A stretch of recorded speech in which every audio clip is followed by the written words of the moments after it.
It was March of 2018, and me and my mother had just been forced to move upstate in a pretty bloody divorce.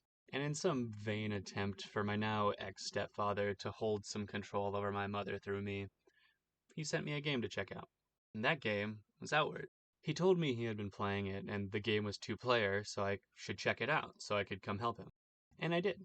The game looked interesting enough, and my sentience wasn't evolved enough at this point to realize what a piece of shit he was, so I played it.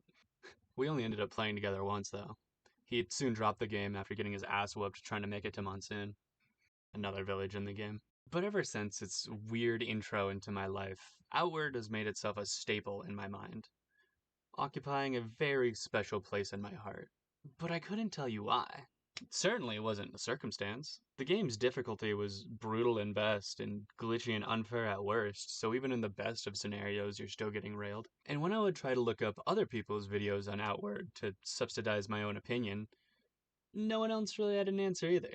The three types of videos on Outward were this game is super hard, stats about the game, stats, or character walkthroughs. And no one really had a reason for liking the game other than maybe the challenge. But even this challenge was seen as artificially inflated by the Dark Souls community.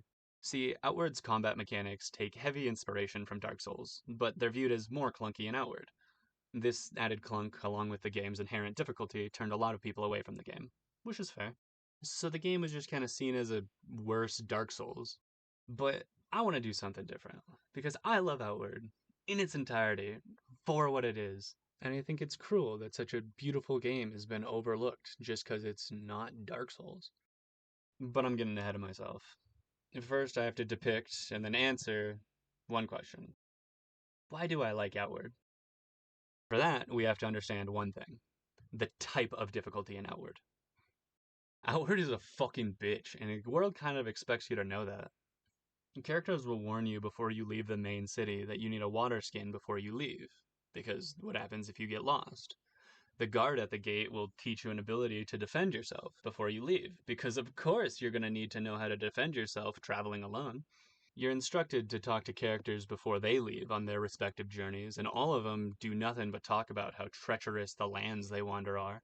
The game wants you to know that the world's a bitch. It's going to be difficult. So what's the problem? A big open world with new and exciting enemies to fight where everything's going to be as hard as a Dark Souls boss. Why wouldn't the Souls community love that? And this brings me to the death scenarios. Depending on when and where you died, you have a chance of getting one of, I think, 82 death scenarios. And these scenarios can be anything, from you being rescued by a corrupted sentient giant, to a spirit summoning itself out of the floor to defend you, to you being sold into slavery. And these death scenarios can put you anywhere. I've got jumped outside of Hermatin City and woken up across the map in a bandit camp. In Outward, when you die, you don't just get to try again, you get to get up, get rested, rejuvenated and repaired, and then make the hike back to wherever you screwed up. I want you to think about it like this. You're a human in ancient times. It doesn't matter how ancient. And you hear from all your buddies of these cool new lands that they all want to go to. You hear stories of cats as big as horses, of horses as tall as trees as dense as stone with saps that disinfect wounds. Now what would you take? Exactly. Everything. As many weapons as you can, as many people as you can, all the furs you can carry, anything you might need. You do not know what's out there. And if you don't prepare, then when you get to these new lands, you're going to learn real fast what a lion is, and you're going to learn real fast you'll never get a chance to prepare again. Now, instead, imagine I pluck you, a naked human, and I put you in an arena against a lion.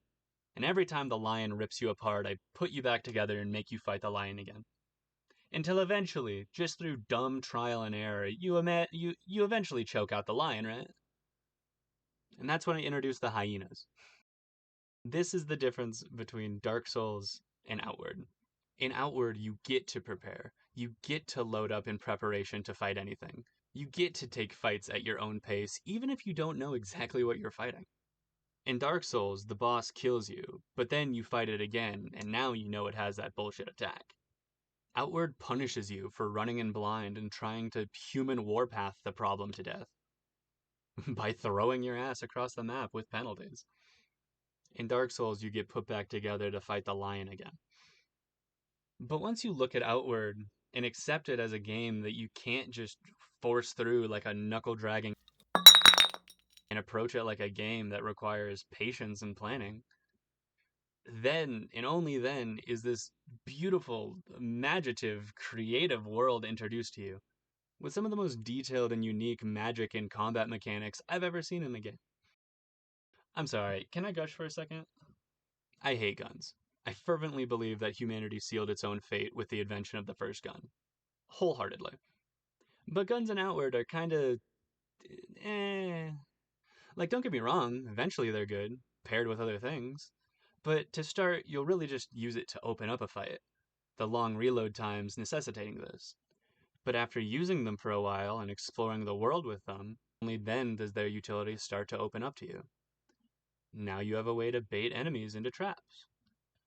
Now you have a good get out of jail free card if you need to stagger the enemy now. Like now. Now, now, now! And you'll find different abilities pair with your guns in unique ways, more than just shoot a different bullet. Effects like, this gun inflicts confusion, I have the focus boon. Both of these combined with my melee build, along with everything else I've done to them, do plus 400% damage. Now guns are overpowered, not because guns are overpowered if you build them correctly, but because your guns are overpowered. You are overpowered with your guns. And the world is ripe for your exploration to find cool shit like this. It wants you to not know, to explore and figure out what you like. Different dungeons have weird and unique weapons inside to build your characters weird and uniquely. Find enchantments with such weird specificities that you can't help wonder what's the benefit. Explore towns and find weird trainers, and see how what they have to offer may suit your playstyle, or how their abilities jive well with the abilities you've already picked out. Here's an example. I'll only give one because I really do want you to play and figure out the game for yourself. In my game, I'm a Hex Mage. I thought it looked cool. With Hex Mage, you can run up and cast a Hex on somebody, and that makes them weaker and do less damage in whatever element your Hex is. You can also cast Jinx to do a little bit of damage on anyone you put a Hex on. As I was exploring the world, I found the Primal Ritualist. Huh, is here anything in the range of the totems is hit with an elemental effect. I wonder if this elemental effect works like a hex. Oh. Oh. You see what I mean? This game wants you to explore, find and compare different abilities together to make the character you want to make. The online community for this game is kind of dead, with there being no official Discord and no real popular fan ones. A little YouTube and Reddit are kind of the biggest spots for content creation on this game. This gives the game the opposite of Minecraft's problems, which works 30-fold in its favor. Negatives. No one's making anything on the game. No one's advocating for the game at all. This leaves the only voice for the game being the Dark Souls community, which more or less just puts up with the idea of Outward. Positives. What's the meta? Minecraft has become so saturated in its online community that we all know how to beat the Ender Dragon, and with a little bit of preparation, we could all probably beat it in 30 minutes. Outward doesn't have this problem. There is no meta. The game's not designed like that. You explore the world. You experience the game. And any meta that is there will never be found, because the only real content creators for the game are Xin Xiao, and he doesn't exactly do meta. You're forced to drag your fingers through the dirt and, with nothing but your own knowledge and preparation, pull out magic. The most fun I ever had with this game was playing with my roommate Mason. He had never touched the game before, and right after finishing the tutorial and leaving Sierrazo, we headed to the beach. And while there, we encountered a pistol shrimp. And Mason watched as I put together trash materials in my inventory and combined them into an item that grants my weapon fire damage. And he was amazed. He thought that was so cool, that was just a thing that was out in the game, that you can just do that, and then if I wasn't here, he would have missed it. There's a lot to miss in this game. But you didn't miss it. You found this video and watched it up until this point. Thank you. I don't do this often, so I'm honestly honored that you take the time out of your day to finish. Here, as thanks, from me to you. I hand you a world that wants you to explore it, with monsters that want you to figure them out, and mechanics that all feed into each other nicely. with an online community that hasn't been touched by the cruel, curled hand of meta and a good online multiplayer co op. So go Buck Wild. It's on sale fairly often. You're going to want to get the deluxe edition. They still sell the old edition, but get the deluxe edition. You get all the DLCs and it's just better.